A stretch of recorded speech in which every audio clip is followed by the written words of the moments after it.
നമസ്കാരം. മലയാളി വാർത്തയിലേക്ക് സ്വാഗതം. കഴിഞ്ഞ മാസം ഗുരുവായൂർ ക്ഷേത്രത്തിൽ ഭണ്ഡാര വരവായി കിട്ടിയത് 5.40 കോടി രൂപ. 2.165 കിലോഗ്രാം സ്വർണവും 26.600 കിലോഗ്രാം വെള്ളിയും കിട്ടി.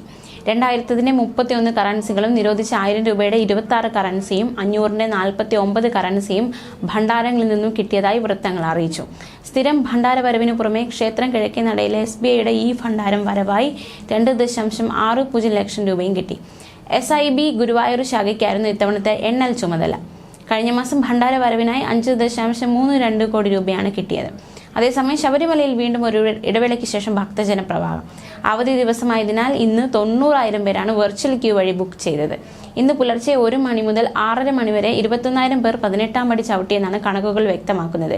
ഭക്തരുടെ തിരക്കുണ്ടെങ്കിലും നിലവിൽ കാര്യങ്ങൾ നിയന്ത്രണ വിധേയമാണ്.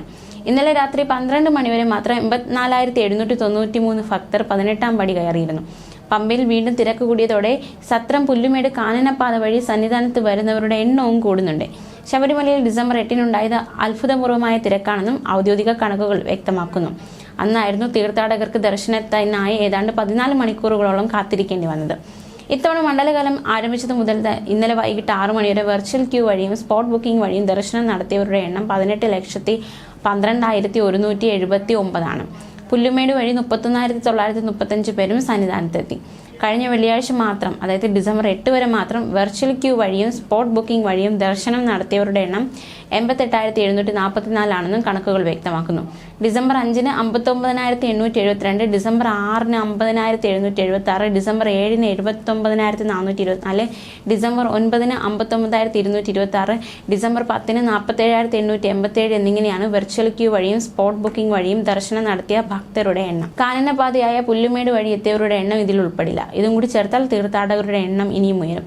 അതേസമയം ദേവസ്വം മന്ത്രി K. രാധാകൃഷ്ണന്റെ നേതൃത്വത്തിൽ ഇന്നലെ ശബരിമലയിലെ തീർത്ഥാടകരുടെ സൗകര്യ ക്രമീകരണ സംവിധാനങ്ങൾ പരിശോധിച്ച് വിലയിരുത്തിയിരുന്നു. തന്ത്രി കണ്ഠർ മഹേഷ് മോഹനർ, മേൽശാന്തി PN മഹേഷ് നമ്പൂതിരി, ദേവസ്വം ബോർഡ് വിവിധ വകുപ്പ് ഉദ്യോഗസ്ഥർ എന്നിവരുമായി മന്ത്രി ചർച്ച നടത്തി. ഇതിനുശേഷം കൂടുതൽ സൗകര്യങ്ങൾ ഏർപ്പെടുത്തുമെന്ന് മന്ത്രി അറിയിച്ചിരുന്നു. നിലയ്ക്കലിൽ 500 വാഹനങ്ങൾക്ക് കൂടി അധികം പാർക്കിംഗ് സൗകര്യം ഏർപ്പെടുത്താൻ തീരുമാനിച്ചിട്ടുണ്ട്. ശബരിമലയിലേക്കുള്ള റൂട്ടിൽ വാഹന പാർക്കിംഗ് സൗകര്യത്തോടെ ആളുകൾക്ക് വേണ്ടി അടിസ്ഥാന സൗകര്യങ്ങൾ ഒരുക്കി സുരക്ഷിത താവളങ്ങൾ സജ്ജമാക്കാൻ പോലീസിനും വനം വകുപ്പിനും നിർദ്ദേശം നൽകിയെന്ന് മന്ത്രി അറിയിച്ചിരുന്നു.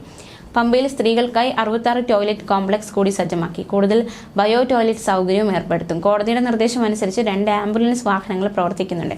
കൂടുതൽ സുരക്ഷ ഉറപ്പാക്കി ആരോഗ്യ വകുപ്പിന്റെ പുതിയ ആംബുലൻസ് സൗകര്യം ഏർപ്പെടുത്തിയിട്ടുണ്ടെന്നും മെഡിക്കൽ സുരക്ഷാ സംവിധാനവും സജ്ജമാണെന്നും മന്ത്രി K. രാധാകൃഷ്ണൻ പറഞ്ഞു. ന്യൂസ് ഡെസ്ക് മലയാളി വാർത്ത.